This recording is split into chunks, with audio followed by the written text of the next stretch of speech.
Good afternoon, Los Angeles. I'm Scott Horton from antiwar.com, filling in for Maria Armudian, who's out today. Very happy to be joining you. We're also rebroadcast on 98.7 FM up the coast in Santa Barbara. And I'm very happy to introduce Mohammed Sahimi. He's a professor of chemical engineering at USC. Now, the truth is, I was raised a fundamentalist, evangelical, UCLA Bruin. So I hope we can still get along, though. Yeah, we can. Okay. All the anti-war people can. That's right. All right, so we have really big news this week involving Iran's nuclear program, which you regularly write about, especially for antiwar.com. Two big stories, but let's start with the first story today.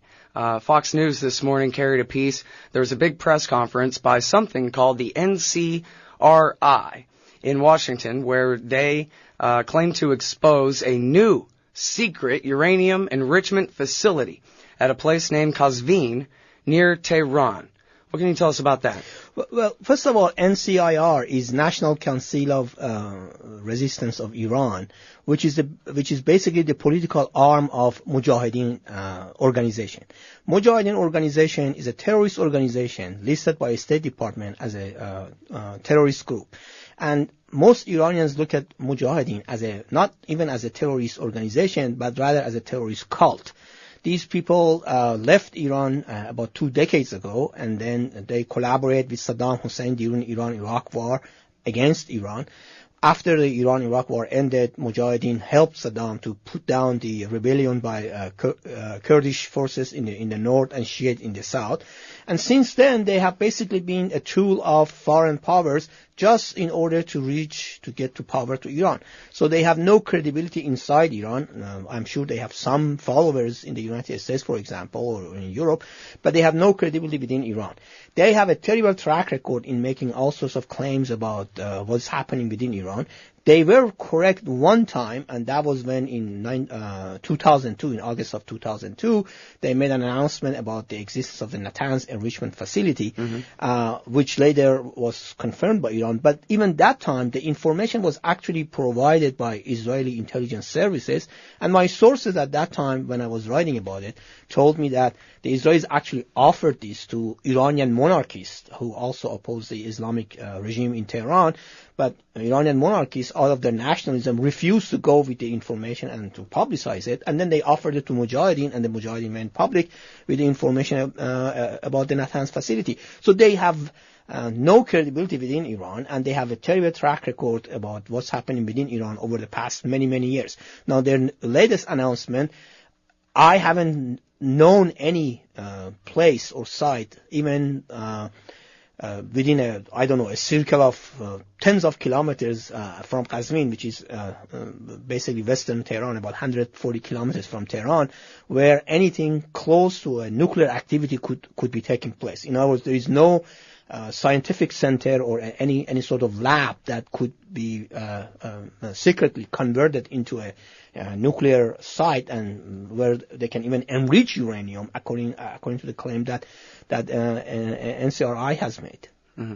All right, now in Washington, D.C., Mohammed, there's a group called ISIS, the International Security something. Anyway, David Albright and his group, and they're kind of self-appointed private nuclear experts. Yes. And a couple of points about him, why I bring him up, is the first thing is, I spoke with him one time about the Mujahideen al-Khalq that you're talking about here, getting Natanz right. If they got one thing right, they got Natanz right. And he said, no, we got it. They were 2 days later. It was ISIS that really broke the story about Natanz. And people should understand at the time that secret was exposed, it was just a big empty underground Walmart. It didn't get centrifuges up and running for a couple of years after that. So there was nothing illegal about it, even though it was secret. And then the other thing is that Albright actually has a piece today on the ISIS website. It's isisonline.org, actually isis-online.org. And he actually dismisses these claims, these latest claims by the Mujahideen al-Khalq and the NCRI, and but basically reduces what they say down to a claim of, well, they're apparently, perhaps, digging tunnels into mountains. And that could be consistent, right, with what we saw at Qom last fall, where, didn't the Iranians even announce that, yes, we are going to make secondary and, I guess, third-dairy nuclear facilities separate from Natanz, enrichment facilities separate from Natanz, and we're going to put them under mountains because you keep threatening to bomb us. So is it possible that they're onto something here if there's a bunch of tunneling going on into some mountains out there near Kazim? Of course, I mean, it's always possible that they're doing something. But as you pointed out, the head of Atomic Energy Organization of Iran, Ali Akbar Salehi, said just a couple of weeks ago that Iran intends to set up 8 more enrichment facilities in addition to what's being constructed at Qom and the Natanz facility. So this is no secret. Iran has announced its intention. David Albright is president of Institute for Science and International Security in Washington, and yes, he selectively picks topics, and he dismisses some and he comments on other things. But as even he has said, according to you, he dismisses the credibility of Mujahideen and their political arm, which is National Council of Resistance of Iran. So at this point, if I were to guess, I would say it is not likely at all. But the fact that the head of Atomic Energy Organization of Iran has already said that we are going to set up more enrichment facility, and the reason that they are going to do it is precisely because they're afraid of military attacks on Iran enrichment facility, because they want to spread it out so that if they are attacked, and they cannot all be destroyed at once.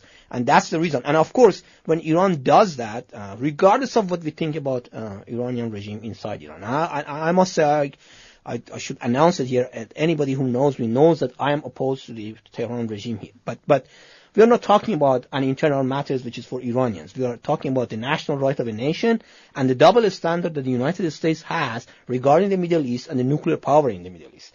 So it's not so much supporting the position of the Islamic Republic, rather supporting the national right of a nation like Iran that has been under pressure by this country, by the United States, for the past 3 decades. So Iran has largely abided by its obligation under Nuclear Non-Proliferation Treaty. Iran has cooperated with the International Atomic Energy Agency. When Mohammad al-Baradei was the Director General of the agency, he said that the inspection of Iran's nuclear program is the most intrusive and the most extensive inspection of any nuclear program in the history of International Atomic Energy Agency. And yet, even in the latest IAEA report that was publicized on Monday, Yukio Amano, the new Director General, again confirmed that there is no evidence that Iran has diverted any nuclear material from peaceful purposes to non-peaceful purposes. I must say that Yukio Amano, since taking over from al-Baradei, has basically politicized IAEA to some extent, and we can talk about it if you want. And in fact, the latest report that it came out, there are several points of contentions about it that we can discuss so that the listener can learn about it. But even Yukio Amano has not said that Iran has diverted. And in fact, after the report came out, there were a lot of noise about it and what the new IAEA report means, to the extent that the IAEA had to issue new a statement clarifying what the report had said in order for people not to misinterpret what the report has said. Yeah, well, number one cause of misinterpreting what the report said is reading the New York Times and the writings of William J. Broad and especially David Sanger, who and the Washington Post and the rest of the entire media on Monday night and Tuesday morning announced that, oh my goodness gracious, the Iranians are stockpiling nuclear material, they're obstructing the International Atomic Energy Agency, this, that, and the other thing, and they reported every single part of that IAEA report in whatever context they wanted,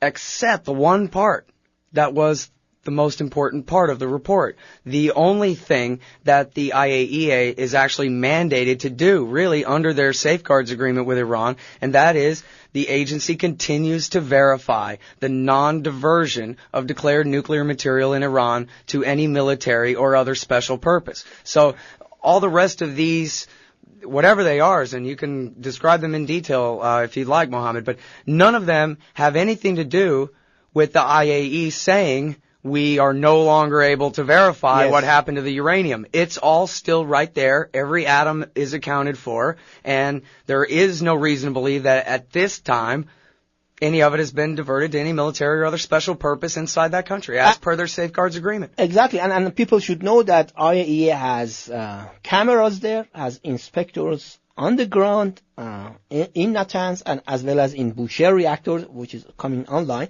Now, regarding the Iran obstructing the work of IAEA inspector, there were 2 points in the latest report. One was that Iran has refused entry visa to 2 of the IAEA inspectors. First of all, according to Iran's safeguard agreements with the IAEA, Iran has the right to reject any inspector that it wants. Secondly, 2 out of a very large number of inspectors, while other inspectors are doing their normal work in Iran, is negligible. So making a big issue out of 2 inspectors that Iran has every right to reject is basically propaganda. The other obstruction issue was the fact that the IAEA asked Iran to allow it to take a sample of heavy water that Iran has produced in the Iraq facility and has stored in the Isfahan facility. But a heavy water plant that produces heavy water is not covered by nuclear non-proliferation treaty and the safeguard agreement. In other words, the IAEA has no authority whatsoever to ask Iran for having access to samples of heavy water. The IAEA has even acknowledged it in the past. So the fact that Iran didn't allow it, and it has allowed it in the past, if you look at the previous reports, the IAEA says that they allowed the IAEA to look at where they are stored and take the sample, doesn't mean anything. In other words, Iran has not violated its obligations towards its safeguard agreements. But people in this country or the mainstream in this country make a big issue out of Iran obstructing the work of IAEA. That's nonsense. Iran hasn't done that, and there are other issues in that report that we can discuss. For example, Iran stockpiling low enriched uranium. Yes, Iran stockpiling low enriched uranium, but they are all safeguarded. They are all weighted, they are inspected, they are checked, they are sealed in boxes, and so on and so forth. And IAEA, as you said, can account for every gram of it that Iran is producing. So what? I mean, as long as they are safeguarded, it means nothing. All right, everybody, it's Maria Armoudian's show, pardon me. I'm Scott Horton from antiwar.com filling in. I'm interviewing Mohammed Sahimi. He's a professor of chemical engineering at USC, and he writes for us at antiwar.com. And we're talking about all the hype about Iran's nuclear program. And you know how this works, Mohammed. It's been years and years on end of, well, I don't know, hundreds of separate news stories about different details of Iran's nuclear program. But what that amounts to in the common understanding is a lot of smoke. There must be fire. Nuclear this, nuclear that. It never stops. And we all know what nuclear means. Mushroom clouds, atom bombs, dead Americans. And so it's Adolf Hitler's big lie technique. You just say the thing over and over again, and then people conclude that there just must be something going on that we must prevent. You know, the same thing happened with Iraq, where people said, well, of course Saddam Hussein did 9/11, or else why would we have invaded the country? They just concluded that he must have done it, or else why in the world would we start a war there? And it's the same kind of thing where people are left to form the false conclusion themselves based on the very heated and continuous propaganda through the TV. And of course, nobody on TV understands what you understand about the nuclear program, Mohammed, and they don't ever invite you on Fox News or CNN to parse, well, what is the difference between for example, the mandate that the IAEA safeguards and continues to safeguard and verify the non-diversion of nuclear material versus all the rest of these things that they're asking questions about. I mean, it seems to me pretty specialized knowledge, right? That the safeguards agreement is one thing, and a John Bolton maneuvered UN Security Council mandate to obey and prove a negative or die is an entirely separate thing that has been mandated by the Security Council to the IAEA to enforce, even though that's not really their job. As you just said, when it comes to the heavy water, it's really none of their beeswax other than the U.S. insists. Yes. Separately from the safeguards agreement, separately from the law that they've signed on and agreed to. Exactly. And the other issues between IAEA and Iran, that every time a new report is published about Iran's program is brought up, they have to do with a laptop that was supposedly taken out of Iran in 2004. Now, that's the so-called alleged studies documents. Exactly, alleged studies documents. And the IAEA, under pressure by the United States, has asked Iran to clarify several things that allegedly were in the laptop. Iran has said that it will be willing to answer any question provided that they are the IAEA presents to Iran the original documents. The original chance of that, but yes, why? Why? Exactly. And the United States not only has refused to do that, but it has also refused to put the computer under a simple test. You know, if a computer, a laptop actually did exist, you can actually check to see when was it that this or that document was uploaded in that computer and when and what time. The United States has refused to put that laptop that nobody has seen under that test, which goes to show, which would show whether those documents are actually uploaded in that computer, and if they were, when was it that they were? Because everybody says that that laptop was stolen from Iran, taken outside Iran in 2004. That means 6 years ago. Now, the issue of the laptop never came out until the National Intelligence Estimate in November of 2007 was published that said that if Iran had a nuclear weapon program, it stopped it in 2003. All of a sudden, because the National Intelligence Estimate certified that about Iran, all of a sudden the laptop became important. All of a sudden, almost immediately after that, in February of 2008, the IAEA announced that Iran, that was in 6 minor non-compliance cases with the safeguard agreement, all those issues had been clarified. And there was no active issue. Immediately after that, Ali Heinonen, who was deputy director for safeguard agreement, made a presentation to the board of governors entirely based on that laptop, making all sorts of allegations against Iran's nuclear program. None of it has been confirmed. Nobody has seen those documents. Nobody has seen the laptop, and yet they asked the Iranian government to explain these things. This is unbelievable. That, is like putting somebody on trial, but not showing him what he's accused of or who is accusing him, and based on what evidence and what document. And as I said, the laptop issue only came out after the National Intelligence Estimate was published about Iran's nuclear program. So these are basically hot air and, a lot of smoke, as you said, but there has never been a smoking gun. Al-Baradei, before he left IAEA, said many, many times that we have never been able to find a smoking gun. He also said explicitly two things that are very meaningful. He said Iran's nuclear program has been hyped. He said that the program has been hyped by the Western power many times. He also said that we cannot measure the intention of a nation. The only thing that the IAEA can do is go to a nation, to a country, and check facts on the ground. And facts on the ground, which means Iran's nuclear facilities in Iran, has been inspected by the IAEA, and as I told you, according to Al-Baradei himself, has gone under the most intrusive inspection in the history of IAEA, and they have never been able to find any evidence of diversion of nuclear material from peaceful to non-peaceful. But when Yukio Amano took over last year, he started moving the IAEA in a political direction. In the first report that he issued, he talked about undeclared nuclear material. Well, there has never been any talk of undeclared nuclear material. And he never presented any evidence that such material may exist. So why do you talk about something that there is no evidence for it, that IAEA has never mentioned it in the past reports, and all of a sudden you bring it up? This is just politicization of IAEA. And then in the latest report, as we discussed, he mentions the fact that Iran didn't allow the inspector to take samples of heavy water, which is not within the authority of IAEA. Or he mentions that Iran didn't allow 2 inspectors out of a very large number of inspectors to inspect Iran's nuclear program. These are all just moving IAEA from a scientific technological organization that should inspect a nation's nuclear program to a political arm of some Western powers, including the United States, to put pressures on the countries that this country, the United States, doesn't like. Yeah.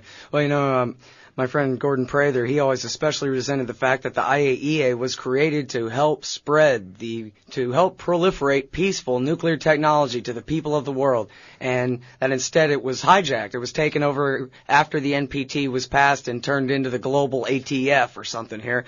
And you're right, it really is sad to see El Baradei go. Maybe he'll be the president of Egypt one day. Yes. But something that you brought up in there is the outrage against the English language. This is like a war crime against speech and whether words mean anything, whether logic counts. This is the Donald Rumsfeld standard of evidence. Prove what you're not doing or die. Mm-hmm. And now how is anyone ever supposed to be able to prove a negative? They said the same thing about Saddam Hussein all the time. Well, if he would just bring us his secret nuclear weapons and give them to us, then we'd destroy them and we'd know he wouldn't have them anymore. The fact that he hasn't brought them to us means he's still hiding them. And this is the kind of argument that not only adults can entertain, but leaders can use to bring a country into war. Prove a negative, which just doesn't work. You can't do that. How many grains of sand, how many stones are there in Iran to be overturned to make sure there's not a secret atom bombs factory under them? And meanwhile, we're still waiting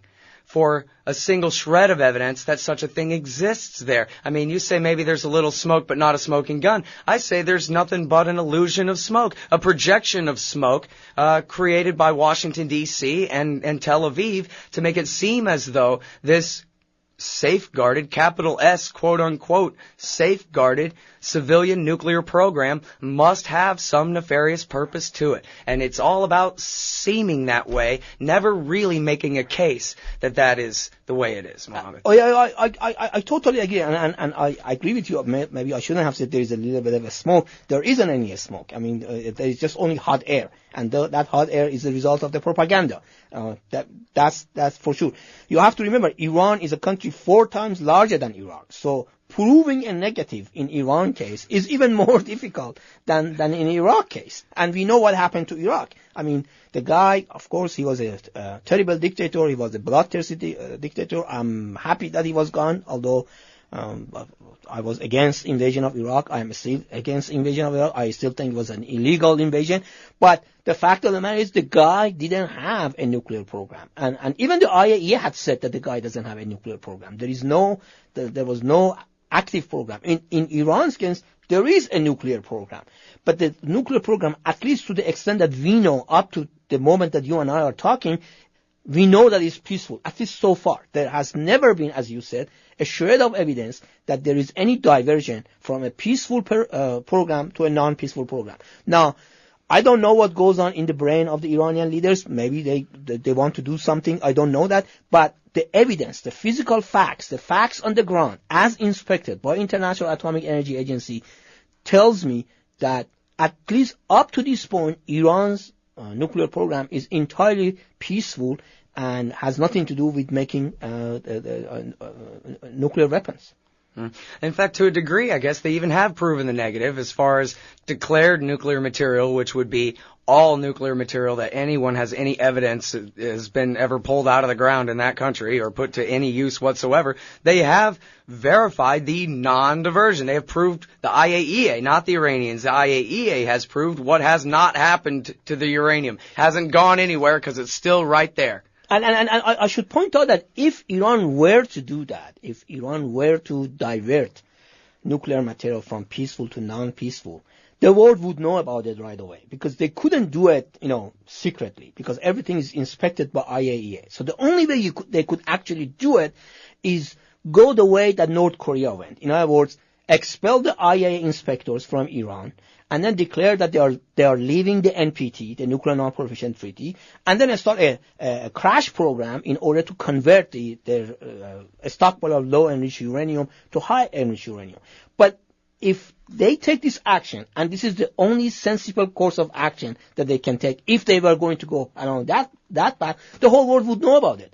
And in fact, the whole world would have enough time to negotiate something with Iran. So this all nonsense about, Iran's nuclear weapon program. In the mainstream in this country, they always talk about Iran's nuclear weapon program. What weapon program? There is no nuclear weapon program. There is a nuclear program, but not there is a nuclear weapon program. Where is the weapon? Where is the plan for making a weapon? Mm-hmm. None exists. Well, it's a very important point. It's something that I try to talk about as often as I can, that in order, if they did say that, okay, our technology is good enough now, it's reliable enough now, that now we do want to make nuclear weapons, they would have to publicly withdraw from the Non-Proliferation Treaty, kick the inspectors out. There wouldn't really be any secret about it. They might as well literally beat their chest and say, we're making nukes now, if they were to take that step. And the reason that that's especially remarkable right now is because it's only within the last couple of weeks that the New York Times even admitted as much. And under David Sanger's byline, no less, although Mark Mazzetti was the principal author of the piece, that must be why there was some truth in the thing. And what they reported, and this was from, it's either August 16th or 19th in the New York Times, Mazzetti and Sanger, and they said, basically they rehearsed that exact same thing. For Iran to be able to begin making nuclear weapons, they would have to withdraw from the Treaty on the Non-Proliferation Nuclear Weapons, kick the IAEA inspectors out of the country, and begin. And then they said, according to their intelligence sources, I guess they weren't so specific as CIA, but American intelligence now believes that if they were to do that, it would take them at least a year from that point, beginning at that point, to make a bomb. And they say in there, to make a single one. And they say in there as well that U.S. intelligence believes that the Iranians are having more trouble than ever with their centrifuges at Natanz, that they have technical difficulties of all kinds, that they're having problems overcoming, and that a year might even be a very short estimate. And one more thing before I turn it back over to you is that every other headline in America was Iran 1 year away from nuclear bomb. Exactly. And the very important point here is this. Even if Iran went along this path, and even Iran succeeded in making 2 nuclear devices, not nuclear bomb, because nuclear bomb you need a delivery system, and Iran doesn't have the delivery system. Yes, Iran has an active missile program, but the missile program, to the extent that we know about it, and they constantly test their missile, there is no indication that they can actually carry a nuclear warhead. So it would be a nuclear device, not a nuclear warhead, and this is an important distinction. And on top of that, even if Iran did make those, they have to test them. So that means that in 2 tests, 1 or 2 tests, they will get rid of all the stockpile of low-energy uranium that they have converted to high-energy uranium and make a bomb. So that means they have nothing to say, nothing more to do anything with it. But that's not really right, isn't it? Because if they make a simple gun-type uranium nuke, then they don't really need to test that. They didn't test the Hiroshima bomb. They only tested the Nagasaki bomb, the implosion plutonium bomb. But they knew that the gun-type uranium nuke would work first try. Well, they could, but you have to remember, even North Korea tried. But that was an implosion bomb, plutonium harvested from their Soviet reactors. That's true. Which debunks another lie of John Bolton's, that there was a secret uranium enrichment program in North Korea. But that's a whole other story, isn't it? That's very true. They couldn't. They wouldn't need to test it this way, but they would still at least need a delivery system to deliver the nuclear warhead to wherever that they are supposed to attack. And I don't think they are going to attack any country, even if they have nuclear weapon. Let's say, for example, if they have a small arsenal of nuclear weapon, and this is just a hypothetical situation, and let's say that all the propaganda in this country is that the Islamic Republic wants to attack Israel and wipe Israel off the map, which is not true. I mean, the code that Ahmadinejad made was mistranslated. But let's say that that's even that's true. The Iranian leader, as bad as they are internally, they know full well that any attack on Israel will bring a huge counterattack, not only by Israel, but also by the United States. Israel is known to have a nuclear arsenal, having between 200 to 400 nuclear warheads with all the delivery system and everything else. So any attack on Israel by Iranian leader would evaporate Iran many times over. So why would they want to do that? Why would they want this to destroy their own regime, even if they don't care about the nation, their own regime? Why would they want to do that? It just doesn't make sense.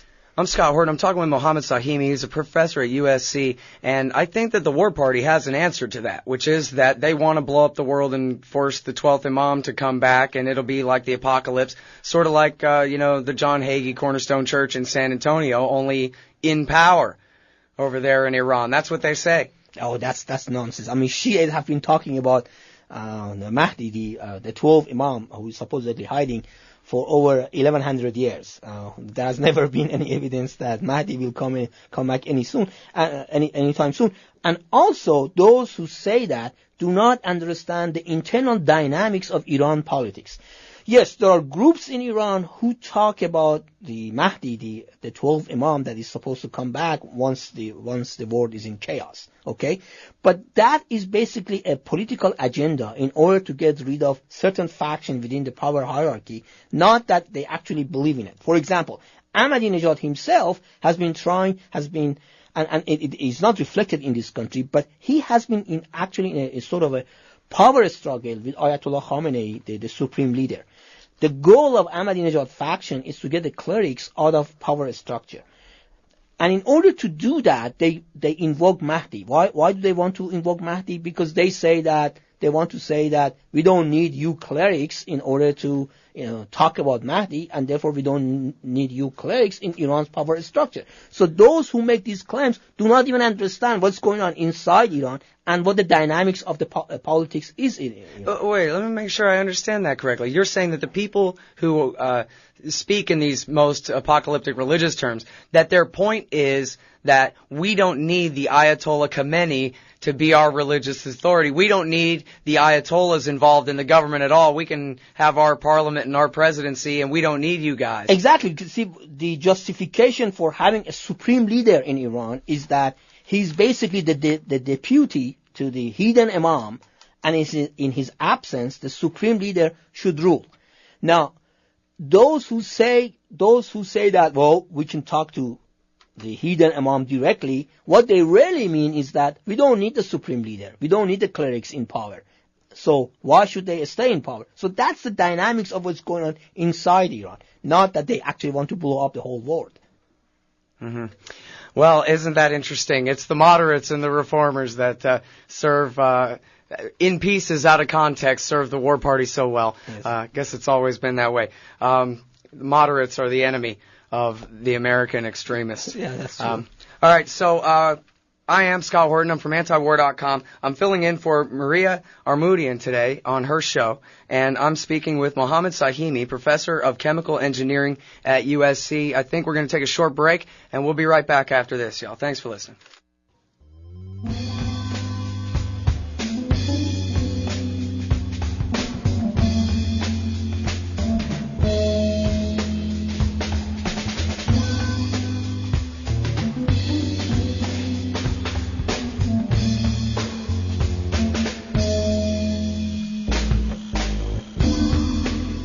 All right, y'all, welcome back to the show. It's Maria Armoudian's show. I'm Scott Horton from antiwar.com, filling in for her today. I'm speaking with Mohammed Sahimi from the University of Southern California here in Los Angeles. We're talking about Iran's nuclear program. And if you guys would like to get involved on the air, ask some questions of Professor Sahimi, we'd be happy to take a couple of calls. The phone number is 818-985-KPFK.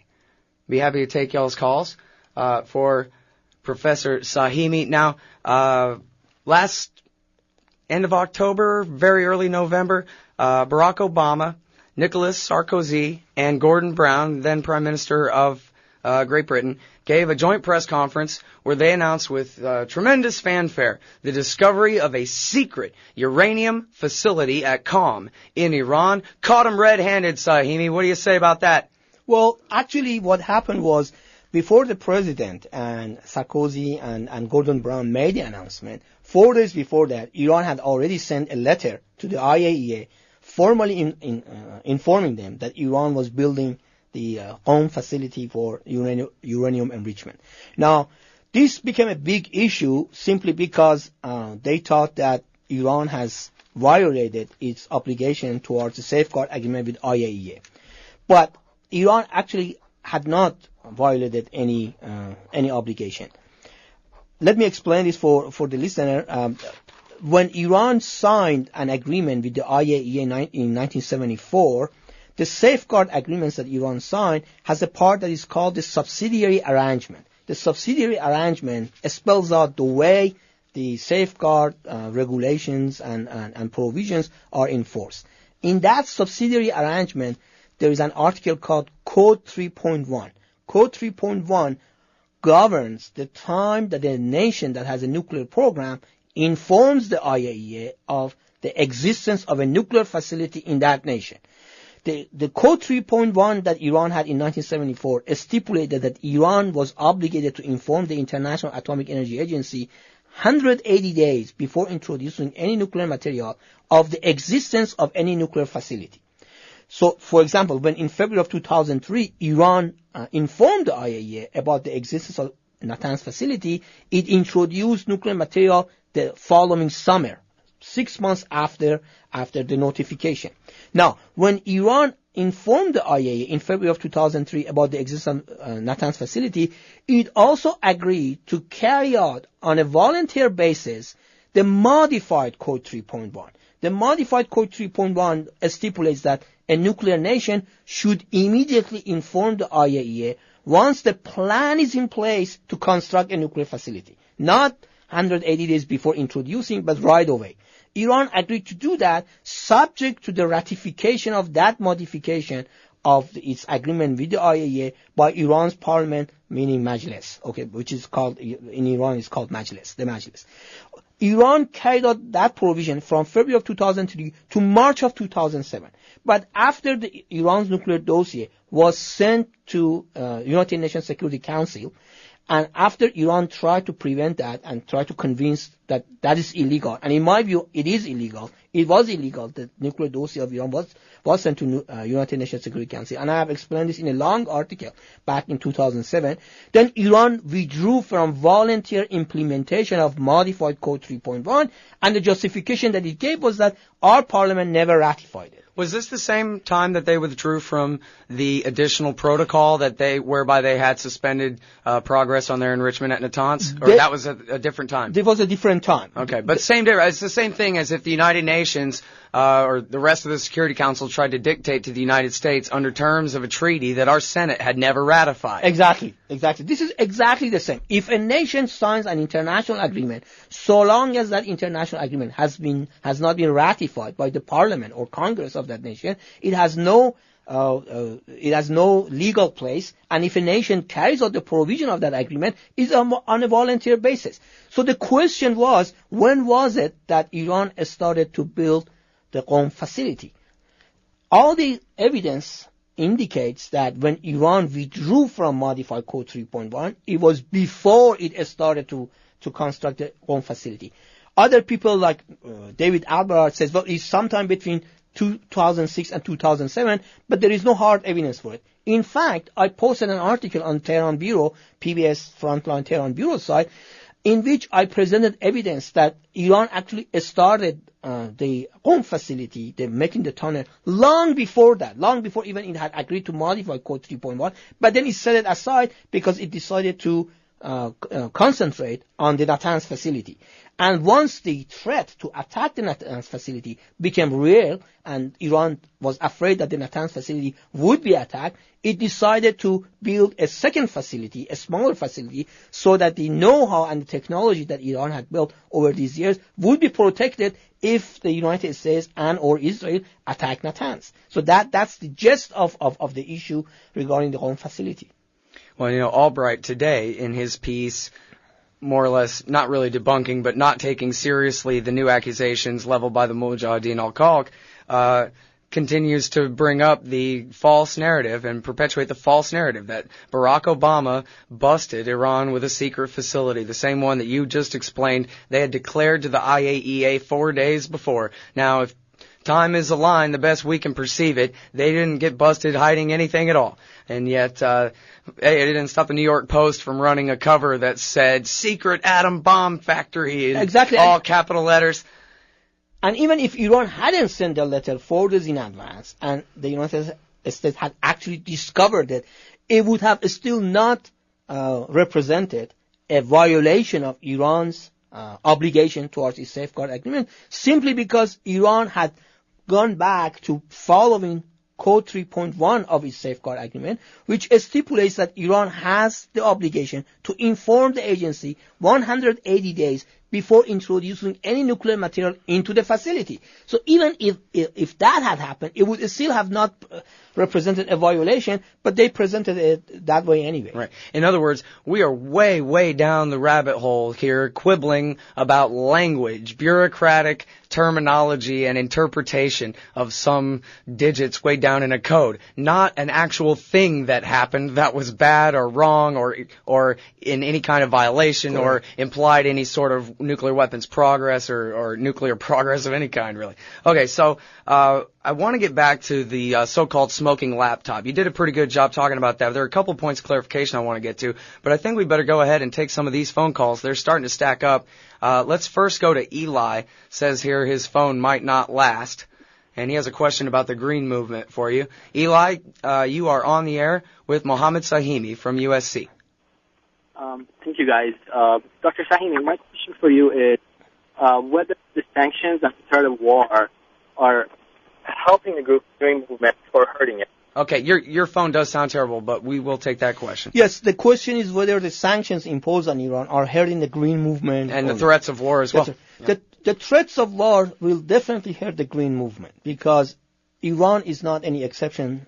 Iran is just like any other country. Whenever there is a threat, again, a foreign threat, an external threat against a nation, the ruling elite, the ruling establishment can use that threat in order to put down the opposition, to tell them to be quiet because there is an external threat. Let me give you an example. In 1983, the military dictatorship of Argentina, led by General Jorge Videla, was almost on the verge of collapse. What happened? The Falkland Island War between Argentina and Britain started. As soon as the war started, the Argentinian people rallied around the dictatorship, the military dictatorship, and then when Falkland Island War ended, again they went back to opposing the dictatorship. Look at Iran in 1980 when Saddam Hussein rolled in. Exactly. When the war with Iraq started in 1980, people were already tired of what was happening within the country. There was a chaos and so on. But as soon as the war started, Iranian people rallied around the government. Now, a lot of Just think how much Americans loved George Bush after September 11th, and there's the answer to your question. Did that help or hurt the opposition to George Bush in this country? Of course it didn't, and it hurt the opposition in this country, and it's the same with Iran. Regarding sanctions, the sanctions as they stand hurt only ordinary people. Yes, there are some provisions that they're trying to restrict the Islamic Revolutionary Guards, but the bottom line is because the economy to a large extent in Iran right now is controlled by the Islamic Revolutionary Guards, anything that is done in that direction will ultimately hurt the Iranian people. So although if some sanctions can be identified that only hurt the extreme elements in Iran, but not the ordinary people, that can be debated. But the sanctions as they stand only hurt ordinary people. And the leaders of Green Movement have said many, many times that they are opposed to these sanctions and they are opposed to any threats of war. So we should get that very clear that even the opposition in Iran is against sanctions and military attack or military threats. Well, it even goes to the question of the war itself. The neocons and the people who push for military strikes on Iran by either Israel and or the United States, they basically say, well, we want to degrade the nuclear program here and there, but then they kind of concede the best they could do is put it back a couple of years, and then they start talking about how the people of Iran will take the opportunity to rise up and overthrow their government. They will do a regime change for us. I guess put the next Shah in power to be a good friend of America and Israel for him. But let me explain this because this is very important. Even if that happens, even if Iranian people rise up and overthrow the Islamic Republic and set up a democratic government, that democratic government will still support Iran's nuclear program because on that issue, every political faction in Iran is unified. Well, it's not really believable that the people would take the opportunity of a foreign attack to attack their own government, is it? Of course, but of course not. But just conceding that one ridiculous point, right? Yeah, right. Even if that happens, the outcome will not be Iran without a nuclear program. All political factions, all groups in Iran support this this program. Okay. I'm Scott Horton. I'm talking with Mohammed Sahimi here on KPFK 90.7 in LA, 98.7 in Santa Barbara. And well, let's go ahead and take some more of these calls. I'm going to put aside a couple of minutes to ask you again about the laptop, the all-important smoking laptop. But first, let's go to Habib in Thousand Oaks. Habib, are you there? Hi, Mr. Sahimi. Thanks for this program. Mr. Sahimi, I think the time for this regime, Mullah's regime, is over, and we don't need you to try so hard to keep these mullahs. The problem is Ahmadinejad with Ayatollah, all of them. They got to go. Their time is over. And it's going to happen by majority silence with the Rangarang organization. Thank you very much. Have a good day. What do you say, Sahimi? Are you on the side of the Ayatollah Khomeini? Well, let me explain, Habib. If you follow my articles over the past many years, and especially over the elections last year, you will see that I am totally opposed to Ahmadinejad. I'm totally opposed to the regime of Velayat Faqih, the supreme leader. I'm opposed to all of that. But as I said at the beginning of the program, this is not about them. This is about the national right of a nation and the threat of military attacks against Iran. I am doing this as an anti-war activist. I don't want military attacks against Iran simply because I am a supporter of the democratic movement in Iran. As I said, any military threat against Iran will only benefit the hardliners. Mehdi Karoubi, one of the main reformist leaders, and somebody that everybody agrees has been very courageous and brave fighting the hardliners in Tehran, just said the other day that the sanctions and military threats are benefiting only the Islamic Revolutionary Guards. So if you follow the news, you will see that they also say the same thing. I agree Iran should be a democracy. I agree. I hope to see a democracy in Iran before I pass away. But this is not about that. That's an internal issue, and we are talking about an external issue. Well, and Mohammed, if I may be so bold, you're an American now, and I think I hope at least that you're concerned. You don't want your country, America, to get into another war that we've got no business being in. This is terribly destructive for us, not as deadly for us as for the people of Iran, the threat of this war, but our empire's been driven over the edge of the cliff here. This is just turbo boost. That's exactly right. I have lived in the United States for 32 years. I love this country. This country has been good to me. I have made a good life for myself and my family here. And I don't want this country, even if I forget about Iran, I don't want this country to get into an illegal war that will only bring more destruction, not only to the Middle East, but also to this country. We all know what happened after invading Iraq. We all know what the terrible state of economy is in this country. So even if we look at it from that perspective, we should oppose any sort of threat against Iran. Let me ask you about the context of the broader war on terrorism here too, because of course we have an American occupation unending in Iraq and Afghanistan. We have covert wars raging in Pakistan, Yemen, and Somalia. That's how covert they are. We all know about them. And of course, there's all the second biggest story to me, I guess, this week is all the hoopla about the proposal since rescinded this church in Florida that was one of the proposal, the plan they had to burn some Qurans, and David Petraeus was saying this was going to inflame Muslim sentiment and endanger our troops in Afghanistan. Even Sarah Palin came out and denounced this as unnecessarily inflammatory, and of course there's a whole side argument about what was the motive of the attackers and whether Islam was to blame in the first place. But it seems important that George Bush, despite all of the terrible things he did, tried repeatedly to tell people we are not at war with Islam. We are at war with these people who have twisted this one branch of it or whatever, and to try to explain that. But now without George Bush here, the worst part of right-wing demagoguery seems to have just spun out of control.